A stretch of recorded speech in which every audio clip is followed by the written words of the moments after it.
But I'm here to tell you that God has new beginnings and all things new. And, the Lord's been speaking to me about the story of Ruth and Naomi and talk about, grief.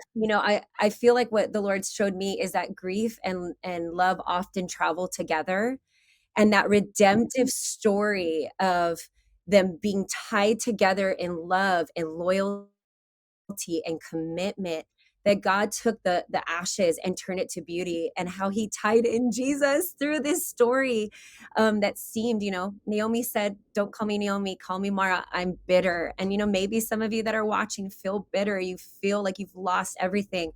But I'm here to tell you that God has new beginnings and all things new. He turns all things for good for those that are called according to his purpose. We have experienced quite a bit of loss, not only from 2 years ago from the Maui fires, but recently one of our most beloved pastor, Pastor Lawrence, passed away, a baby in our church. I mean, we've just gone through so much, but when you love deeply, you grieve deeply. And I encouraged our people on Mother's Day, actually, that grief is a part of the journey and that God meets you in your lament, in your raw, honest emotions, laying your soul before God, and like not to run away from that, but to run to God because he meets you there. Well, some of you Yeah. around the world may not know the story of Maui, or maybe you've heard on the news a whole town burned.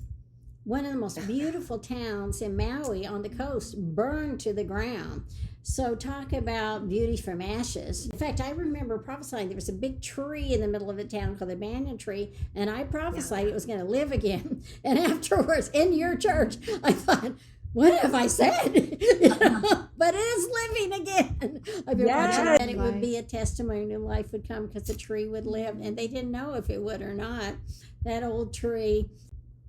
No, just get ready, prepare your hearts, and know that God is calling us to a deeper place. But it's beautiful, and the hard yes is often hard, that journey. But when you say yes, God does supernatural miracles in your midst.